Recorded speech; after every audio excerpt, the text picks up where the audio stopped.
Bayangkan sejenak, Anda sedang duduk sendirian di sebuah ruangan yang tenang. Tidak ada suara selain detak jam di dinding. Di saat seperti ini, seringkali muncul suara lain, bukan dari luar, melainkan dari dalam. Suara itu adalah rasa takut. Takut gagal, takut ditinggalkan, takut menghadapi masa depan yang tidak pasti, takut kehilangan apa yang kita cintai. Kita semua mengenalnya. Rasa takut adalah teman lama yang sering datang tanpa kita undang. Namun ia juga bukan musuh sepenuhnya. Rasa takut pernah melindungi kita. Tanpa rasa takut, mungkin nenek moyang kita tidak akan selamat dari bahaya. Tapi di zaman modern ini, rasa takut lebih sering muncul bukan dari singa buas di hutan, melainkan dari pikiran kita sendiri. Dan disinilah filsafat Stoik membantu. Stoik mengajarkan kita bukan untuk menyingkirkan rasa takut, melainkan untuk menatapnya, memahami, dan belajar hidup berdampingan dengannya. Malam ini, mari kita merenung bersama tentang bagaimana cara menghadapi rasa takut. Hakikat rasa takut. Rasa takut adalah emosi alami. Ia muncul ketika pikiran kita merasakan ancaman, meskipun seringkali ancaman itu tidak nyata. Dalam tubuh, rasa takut memicu jantung berdegup kencang, napas memburu, otot menegang, seakan kita harus lari atau melawan sesuatu. Tetapi dalam hidup modern, ancaman itu sering hanya berupa bayangan. Takut gagal ujian, takut ditolak, takut kehilangan pekerjaan, bahkan takut pada sesuatu yang belum terjadi sama sekali. Marcus Aurelius pernah menulis dalam Meditations, manusia lebih sering menderita karena bayangannya sendiri daripada oleh kenyataan. Stoik membedakan dua jenis ketakutan. Yang pertama adalah ketakutan yang berguna. Insting alami yang menjaga kita agar tidak sembarangan melompat dari tebing, atau agar kita tetap berhati-hati saat berjalan di jalan yang gelap. Yang kedua adalah ketakutan yang membelenggu, ketakutan yang hanya hidup dalam imajinasi, yang membuat kita lumpuh padahal tidak ada bahaya nyata di hadapan kita. Dan justru ketakutan jenis kedua inilah yang paling sering menghantui manusia. Kisah dan filosofi Stoik. Mari kita lihat contoh dari para filsuf Stoik. Epictetus lahir sebagai budak. Hidupnya penuh keterbatasan. Bahkan kakinya pernah patah karena perlakuan kasar tuannya. Namun meski secara fisik ia terikat, hatinya bebas. Epictetus berkata, bukanlah hal-hal di luar diri yang menakutkan kita, melainkan pendapat kita tentang hal-hal itu. Apa maksudnya? Kenyataan seringkali netral. Yang membuat kita takut adalah tafsir kita sendiri.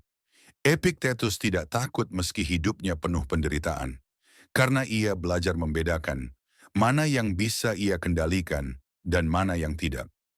Contoh lain adalah Marcus Aurelius.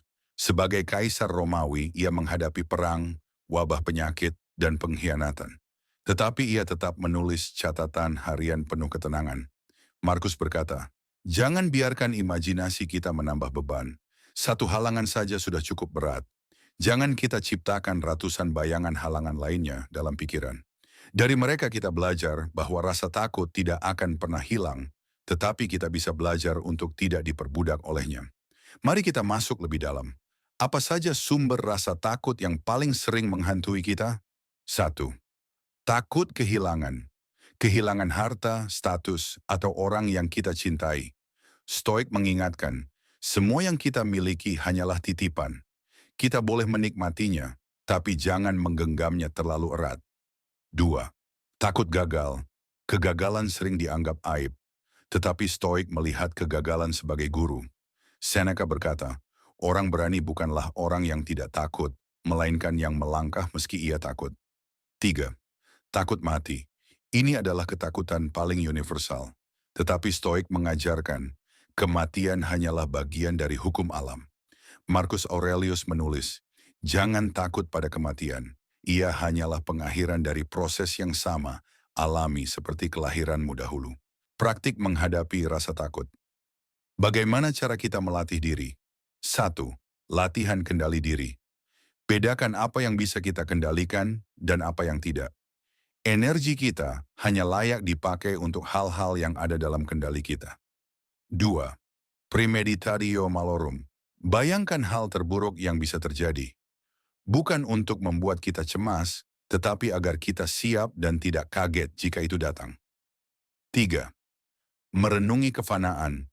Ingat bahwa segala sesuatu sementara. Jika kita menerima kefanaan, maka kehilangan tidak lagi menakutkan. 4. Bergerak dalam tindakan. Ketakutan sering membesar saat kita diam. Dengan bertindak, bahkan langkah kecil, kita mengurangi kuasa ketakutan atas diri kita. Penerapan dalam kehidupan modern. Mari kita terjemahkan ke kehidupan sehari-hari. Takut berbicara di depan umum. Bayangkan hal terburuk. Orang mungkin tidak mendengarkan, tetapi dunia tidak runtuh karenanya. Fokuslah pada hal yang bisa Anda kendalikan. Persiapan, nada suara, dan kejujuran kata-kata. Takut menghadapi masa depan. Ingat, masa depan selalu penuh ketidakpastian, tetapi Stoik mengajarkan kita untuk hidup hari ini sebaik-baiknya. Masa depan akan datang dengan sendirinya. Takut kehilangan orang yang dicintai, ini ketakutan yang paling manusiawi. Namun ingat, mencintai berarti juga siap melepas. Jika kita menerima kefanaan, maka kita justru lebih menghargai kebersamaan di hari ini. Bayangkan hidup kita seperti ini. Bangun pagi, berangkat kerja, pulang dalam kelelahan, lalu tidur, dan besok mengulang lagi hal yang sama. Minggu demi minggu, bulan demi bulan, sampai akhirnya tahun-tahun berlalu tanpa kita sadari. Apakah ini kehidupan yang benar-benar kita inginkan? Ataukah kita hanya terjebak dalam lingkaran rutinitas yang membius kita pelan-pelan? Marcus Aurelius, kaisar Romawi sekaligus filsuf Stoik, pernah menulis dalam Meditations, "Jangan bertindak seperti jika kamu akan hidup 10.000 tahun. Kematian sudah menunggu. Sementara kamu hidup, sementara itu mungkin, jadilah baik." Kata-kata itu mengingatkan kita, hidup terlalu singkat untuk dijalani dalam keterlenaan. Marcus Aurelius tidak hidup dalam kenyamanan. Ia memimpin sebuah kerajaan yang luas, penuh pemberontakan, perang, wabah, dan intrik politik. Namun di tengah semua itu, ia menuliskan refleksi untuk dirinya sendiri. Bukan untuk pamer, tapi untuk mengingatkan hatinya agar tidak terjebak. Ia tahu, meski seorang kaisar, hidup bisa hilang sewaktu-waktu. Ia menulis, "Kamu mungkin meninggalkan hidup ini sekarang juga. Biarkan itu menentukan apa yang kamu lakukan, katakan, dan pikirkan." Sekarang mari kita tarik ke kehidupan kita hari ini. Kita memang bukan kaisar, bukan pemimpin perang, tapi kita punya tantangan sendiri. Tekanan pekerjaan, rutinitas tanpa henti, kelelahan yang membuat kita lupa bertanya, untuk apa aku hidup? Apakah kita hidup hanya untuk bekerja, atau kita bekerja supaya bisa hidup dengan penuh makna? Banyak dari kita terjebak di pola lama, bekerja, pulang, istirahat, ulangi, tanpa pernah berhenti sejenak untuk melihat arah. Jika kita terus begini, apa yang akan tersisa di akhir hidup kita? Apakah hanya tumpukan slip gaji, catatan absensi, atau kenangan bahwa kita pernah begitu sibuk sampai lupa hidup? Marcus Aurelius mengingatkan, waktu manusia itu sekejap, substansinya rapuh, persepsinya samar, seluruh tubuhnya busuk, jiwanya putaran roda, takdirnya sulit ditebak, dan ketenarannya tidak pasti. Ia menuliskan itu bukan untuk membuat kita putus asa, tapi agar kita sadar. Jangan tunda perubahan. Jangan menunggu esok untuk mulai hidup dengan benar. Sekarang pertanyaannya, bagaimana kita bisa berubah? Bagaimana agar hidup kita tidak lagi sekadar rutinitas kosong? 1. Berhenti sejenak setiap hari.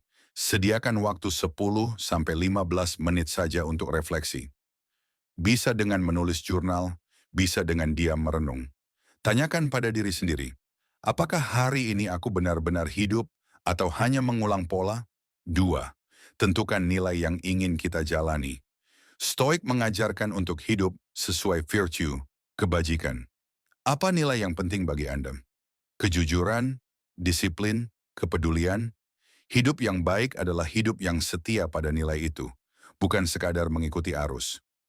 3. Sadari keterbatasan waktu. Ingatlah, hidup ini singkat. Apa yang ingin Anda tinggalkan? Apakah sekadar rutinitas tanpa arah, atau warisan kebaikan, kebijaksanaan, dan kasih sayang? 4. Berani melangkah keluar dari zona nyaman jika pekerjaan Anda membelenggu jiwa, pikirkan ulang. Jika rutinitas Anda membuat hati kosong, ubahlah. Hidup bukan hanya soal aman, tapi soal berarti. 5. Latih kesadaran akan saat ini. Jangan menunggu momen besar untuk bahagia. Seperti kata Markus, kebahagiaan hidupmu bergantung pada kualitas pikiranmu. Nikmati momen sederhana, percakapan hangat, senyum anak, udara pagi. Itu juga bagian dari hidup yang penuh makna. Kita hidup di zaman yang serba cepat. Bangun tidur, kita langsung menatap layar ponsel. Notifikasi, pesan, email. Seakan-akan dunia tidak pernah tidur. Kita terburu-buru menyiapkan diri, berangkat kerja dengan pikiran yang sudah penuh beban. Di tempat kerja, kita sering merasa hidup hanya untuk menyelesaikan daftar tugas. Dari pagi hingga sore kita mengejar target. Kadang kita lupa makan dengan tenang, lupa menatap langit, lupa mendengar suara hati. Malam datang. Tubuh lelah. Kita hanya ingin rebahan, menonton sebentar, lalu tidur. Dan besok, semuanya terulang lagi. Disinilah bahaya itu muncul. Bahaya yang sering tidak kita sadari. Bahaya hidup tanpa kesadaran. Marcus Aurelius menulis, kehidupan setiap orang adalah apa yang dipikirkan olehnya. Jika pikiran kita hanya dipenuhi target, rutinitas, dan tuntutan, maka itulah hidup kita. Hidup yang sempit tanpa ruang untuk kebijaksanaan. Saudaraku, apakah ini kehidupan yang benar-benar kita inginkan? Apakah kita ingin menghabiskan puluhan tahun hanya untuk menunggu akhir pekan, hanya untuk menanti liburan singkat, hanya untuk mengulang pola yang sama? Bayangkan suatu hari nanti, ketika usia kita sudah lanjut, kita menoleh ke belakang dan menyadari, aku tidak benar-benar hidup, aku hanya sibuk. Marcus Aurelius mengingatkan dirinya sendiri. Ingatlah berapa lama kamu menunda, berapa kali kamu diberi kesempatan oleh para dewa namun tidak kamu gunakan. Kamu harus sadar kini bahwa kamu bagian dari alam semesta terbatas oleh waktu. Jika kamu tidak menggunakan momen ini untuk hidup sesuai alam, ia akan hilang dan tak akan kembali. Pesan ini sederhana tapi mendalam. Jangan menunda perubahan. Jangan berkata, nanti kalau ada waktu. Karena waktu tidak pernah benar-benar ada. Yang ada hanyalah saat ini. Mari kita renungkan, kalau kita terus hidup begini, apa yang akan kita tinggalkan? Apakah hanya catatan kerja yang selesai, slip gaji yang habis terpakai, atau tumpukan jam lembur yang tidak pernah kembali? Tapi jika kita berani berubah, kalau kita berani keluar dari rutinitas yang membius, kita bisa meninggalkan sesuatu yang lebih berarti, kehangatan bagi keluarga, kebaikan yang kita tebarkan, kebijaksanaan yang kita jalani. Markus menulis, apa yang tidak baik bagi kawanan, tidak baik pula bagi lebah. Hidup kita bukan hanya untuk diri sendiri. Hidup yang baik adalah hidup yang memberi manfaat, yang menjadi cahaya bagi orang lain. Sekarang pertanyaan pentingnya adalah, bagaimana caranya berubah? Kita tidak bisa hanya merenung lalu berharap semuanya berbeda. Perubahan membutuhkan langkah nyata, sekecil apapun. Dan disinilah kita bisa belajar dari kebijaksanaan, stoik. Bukan sebagai teori, tapi sebagai praktik harian. Hidup ini bukan sesuatu yang bisa kita ulang.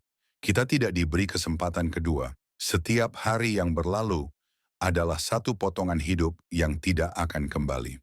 Marcus Aurelius menulis dalam Meditations, jangan biarkan masa depan mengganggumu. Jika kamu harus menemuinya, kamu akan menemuinya dengan akal yang sama yang membawamu menghadapi masa kini.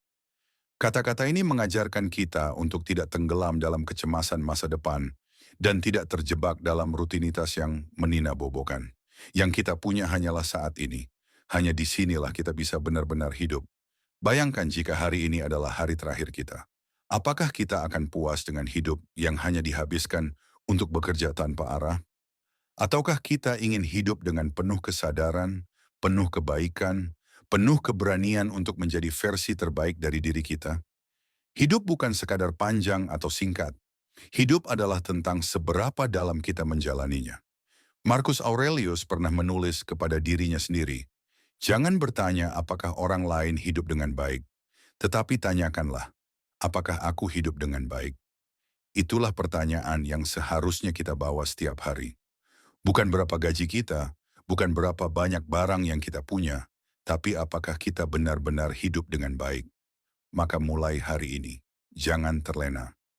Jangan biarkan rutinitas mengikat kita sampai kita lupa bahwa hidup ini singkat. Berubahlah, sekecil apapun langkahnya, mulailah merenung setiap pagi, mulailah menjalani nilai yang Anda pegang, mulailah memberi manfaat kepada orang lain, mulailah berani melangkah keluar dari zona nyaman.